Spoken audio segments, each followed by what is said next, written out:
पूरे महीने ऑफिस में ओवरटाइम और नाइट शिफ्ट्स लगने के बाद राकेश और अंकिता साथ बैठकर एक रेस्टोरेंट में खाना खा रहे थे कि तभी अजय ने अंकिता और राकेश को बोला, यार मेरा तो ना दिमाग बंद होने वाला है काम कर करके इस कॉल सेंटर में। ऐसा करते हैं कुछ दिनों की छुट्टी लेकर इस वीकेंड पे लॉन्ग ड्राइव पे चलते हैं। मैंने सुना है कि पास ही के बंदरगाह फोर्ट के करीब एक रेंट हाउस है बहुत ही एंटीक, उधर स्टे कर लेंगे और फोर्ट विजिट करके वापस आ जाएंगे। क्या कहते हो? राकेश और अंकिता ने एक दूसरे की तरफ देखा और अंकिता बोली, मैं अभी फेड अप हो चुकी हूँ इस रूटीन से, लेकिन ये ट्रिप प्लान कौन करेगा? मैं और अजय सब प्लान कर लेंगे, तुम बस प्लान फाइनल करो। इस तरह अजय, अंकिता और राकेश ने डिसाइड किया बंदरगाह फोर्ट तक रोड ट्रिप करने का। वो सब बचपन से अच्छे दोस्त हैं और बाय चांस वो तीनों काम भी एक ही ऑफिस में करते थे, लेकिन उस दिन जो उन तीनों के साथ हुआ वैसा कुछ इन्होंने पूरी जिंदगी में कभी ना देखा और ना ही कभी सुना। उस दिन ड्राइव के लिए घर से निकलते वक्त उनको अंदाजा नहीं था कि आगे उनके साथ क्या होने वाला है। फिर एक वीकेंड पे सभी रोड ट्रिप पर निकले। ड्राइव करते वक्त अंकिता बार बार एक ही बात कह रही थी, मुझे लग रहा है कुछ बुरा होने वाला है, मुझे अच्छी वाइब्स नहीं आ रही। You can just calm down, अभी थोड़ी देर में हम रेंट हाउस पहुंच जाएंगे, उधर रेस्ट कर लेना, तुम्हें आराम की जरूरत है अभी। एक वक्त तो ऐसा भी आया कि हाईवे पे इतनी खामोशी हो गई थी कि गाड़ी चलाते वक्त गाड़ी की हमिंग की आहिस्ता सी आवाज से उन सभी को घबराहट शुरू हो गई।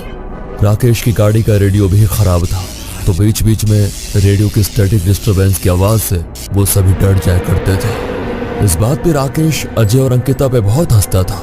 फाइनली अंकिता ने सभी बातें भुलाकर गाड़ी का शीशा नीचे करके बाहर देखना शुरू किया। आसमान पे तारे उस रात बहुत ही प्यारे लग रहे थे। उस रात मौसम तो बहुत ही अच्छा था, लेकिन हाईवे की खामोशी ऐसी थी जैसे कि वो सबको खा जाएगी।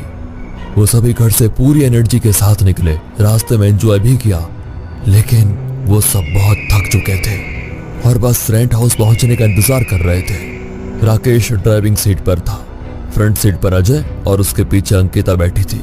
ड्राइविंग करते वक्त राकेश की नजर एकदम से दूर हाईवे पर खड़ी एक अजीब सी बॉडी पर पड़ी जो कि ठीक सड़क के बीच में खड़ी थी। वो बार बार आंखें छोटी करके आगे झुककर सड़क को देख रहा था। अजय ने पूछा, क्या हुआ, कोई दिख रहा है क्या? यार पता नहीं, शायद कोई औरत खड़ी है बीच सड़क में। उन दोनों की बात को सुनकर अंकिता की एकदम से नींद उठी। जैसे गाड़ी थोड़ा करीब गई तो उन सभी ने देखा कि वो एक औरत है जिसके बाल लंबे और उलझे हुए थे, लेकिन उसकी बॉडी बहुत ही अजीब तरह झुकी हुई थी, किसी बूढ़ी औरत की तरह। हमें गाड़ी रोक लेनी चाहिए, हो सकता है कि इस औरत को हमारी मदद चाहिए हो। कोई नहीं रोकेगा गाड़ी, क्या पता वो कोई आत्मा हो। गाड़ी नहीं रोकनी, बस मत देखो उसको। राकेश ने अंकिता का खूब मजाक उड़ाया और हंसते हुए बोला, जिन और भूत कुछ नहीं होता, तुम तो डर रही हो। अजय ने भी अंकिता को इसी तरह समझाया, लेकिन असल में खुद अजय भी बहुत डर रहा था उस औरत को देखकर। और अब गाड़ी आहिस्ता आहिस्ता उसके बहुत करीब आ चुकी थी।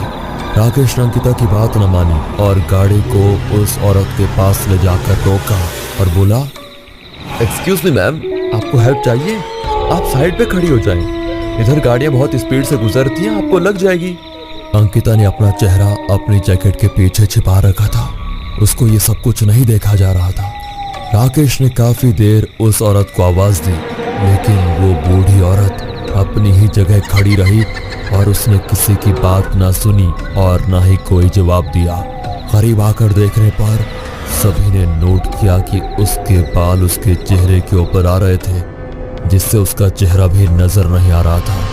और ये सब कुछ करीब से देखकर अंकिता, राजेश और अजय बहुत डर गए थे। एकदम से उसने अपना सिर ऊपर उठाया, जिससे उसके बालों के पीछे उसका चेहरा नजर आया। उसको देखकर तो सभी लोगों की चीखें निकल गई। उसकी आंखें लाल, उसका पूरा चेहरा ऐसा था जैसे जला हुआ हो। उसको छोड़ राकेश, तो गाड़ी चला। राकेश अभी भी ये सब डाइजेस्ट करने की कोशिश कर रहा था और वो ये सब कुछ देखकर हैरान था। अजय बार बार उसको धक्का देकर बोल रहा था कि गाड़ी चलाए, गाड़ी चलाए, और वो अजय की तरफ देखकर चीख रहा था। अंकिता उन दोनों को देखकर चिल्ला रही थी। थोड़े ही वक्त में तीनों ने नोट किया कि वो औरत एकदम से गायब हो गई। राकेश उसी वक्त गाड़ी से उतर गया।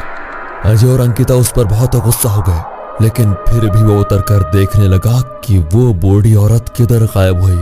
आखिरकार वो गाड़ी में आया और बोला, हम सब थके हुए हैं और ये सब कुछ वहम था हमारा। ये बोलकर उसने गाड़ी को गियर में डाला और चलाना शुरू किया। लेकिन अब कुछ भी पहले जैसा नहीं था। पहले वो सिर्फ खामोशी से घबरा रहे थे, लेकिन अब उन्हें ऐसा लग रहा था जैसे उनके बीच कोई और भी मौजूद है। राकेश की गाड़ी का रेडियो फिर से खराब होना शुरू हो गया। बार बार वो चलता और खुद ही बंद हो जाता। उसकी आवाज बहुत तेज हो चुकी थी।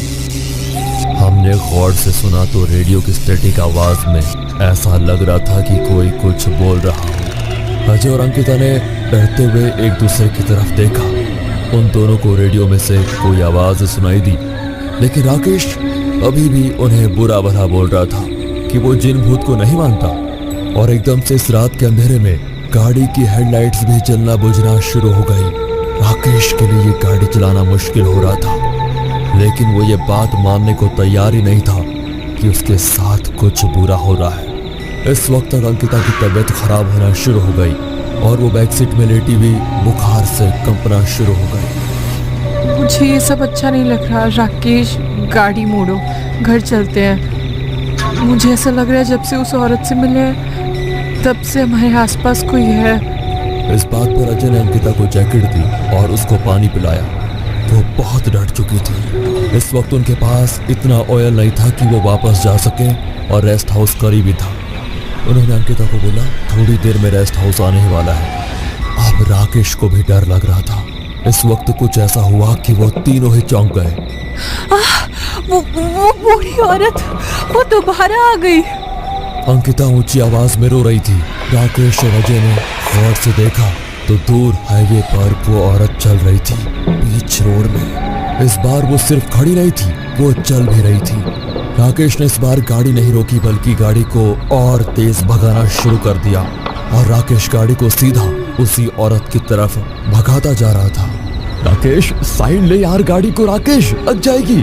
अरे राकेश, तू ये कर क्या रहा है? लेकिन राकेश ने अजय की एक नहीं सुनी और उसका चेहरा गुस्से से भरा होता है। वो गुस्से से भरकर तेजी से उसने गाड़ी सीधा उस औरत को मार दी। सबने बहुत ही ऊंची टक्कर की आवाज सुनी और गाड़ी ही एकदम से बंद हो गई। चारों तरफ खामोशी छा गई। वो तीनों एक दूसरे की तरफ देखते रहे। अंकिता पिछली सीट पर लेटी रही और वो उठने को भी तैयार नहीं थी। तुम मर गई होगी। कौन थी वो औरत? अजय को लगा कि इस बार उन्होंने वाकई किसी औरत को गाड़ी मार दी है। ये देख अजय और राकेश एकदम से जाम हो जाते हैं। फिर भी अजय ना चाहकर भी हिम्मत से भरा नीचे उतरता है, ये देखने के लिए कि कोई जख्मी तो नहीं हुआ या गाड़ी को कोई नुकसान तो नहीं हुआ। और अजय हैरान था कि गाड़ी बिल्कुल ठीक है और दूर दूर तक ना ही कोई औरत, ना ही कोई इंसान, ना ही कोई जानवर है। अजय दोबारा गाड़ी में बैठा और उसके बाद उन्होंने सोचा कि बस अब खामोशी से रेस्ट हाउस जाकर ये सभी बातें भुलानी है। उसके बाद का सफर उन्होंने बिल्कुल खामोशी से गुजारा, लेकिन फिर भी उनके साथ जो हुआ वो उन्हें और भी डरने पर मजबूर कर रहा था।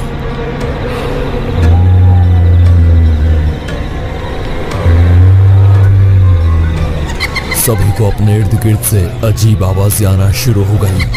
उन्हें गाड़ी के ट्रंक से किसी के जोर जोर की हंसने की आवाजें आ रही थी।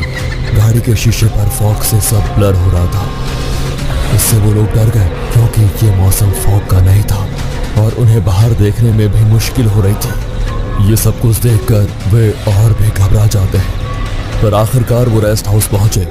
उन्होंने उधर ओनर से बात की और उसको बताया कि उनके साथ क्या कुछ हुआ है।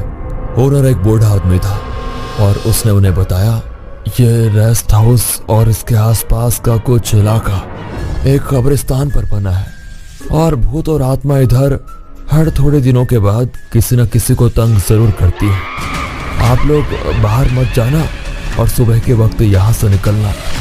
ये कहकर ओनर ने अजय को कमरे की चाबी दी और सभी ने अपना सामान कमरे में जाके रखा। अभी वो सब आराम करने के लिए लेट ही रहे थे कि दरवाजे पर किसी ने नॉक किया। वो तीनों डर गए। उन्होंने एक दूसरे की तरफ देखा और अजय दरवाजा खोलने के लिए आगे बढ़ा। दरवाजा खुला तो बाहर कोई नहीं था।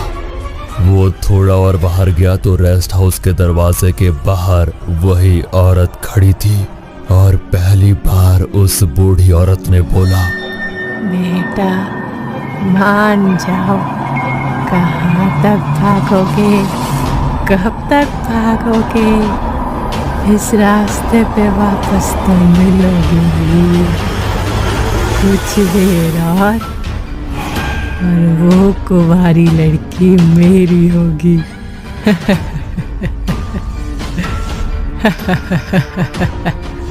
ये देखकर अजय सीधा कमरे में गया और अपना सामान उठाया और राकेश और अंकिता से बोला, इससे पहले बहुत देर हो जाए, इधर से निकलो।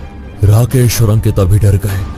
अभी वो सभी अपना सामान निकालकर गाड़ी में रख ही रहे थे कि दूर से कुछ लोग टॉर्च लिए उनकी तरफ आए। उनमें से एक बोला, ये सामान किधर लेकर जा रहे हो? ये हमारा ही सामान है, इधर बूढ़े अंकल के पास रेंट हाउस में रहने के लिए आए थे, बट अब हम वापस जा रहे हैं। बूढ़े अंकल? कौन बूढ़े अंकल? जो ओनर हैं इस रेंट हाउस के? लेकिन उस आदमी ने उनको जो बताया वो सुनकर उन तीनों के पैरों तले जमीन निकल गई। ये रेंट हाउस 5 साल पहले बंद कर दिया गया था। इधर एक कमरे में बूढ़े कपल ने आत्महत्या कर दी। कुछ लोग कहते हैं कि उनको किसी भूत ने मार डाला था या उनको जहर दिया गया था, लेकिन तब से उन दोनों की आत्मा इस इलाके में भटकती है और जो कोई इधर नया होता है उसको वो लोग तंग करते हैं, पूरी तरह मारने की कोशिश करते हैं। आप लोग भी यहाँ से निकल जाएं इससे पहले कुछ बुरा हो। हम तो इधर पास ही में रहते हैं और रात के टाइम इधर नहीं आते। आज इधर गाड़ी देखी तो आप लोगों को देखने आ गए। ये लो मंत्र लिखा हुआ पेपर, चिपका लो इसको गाड़ी के शीशे पे।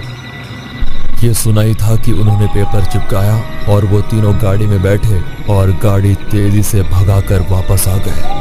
वो रात ये तीनों के लिए बहुत ही खतरनाक थी और वो उसे कभी भुला नहीं पाएंगे।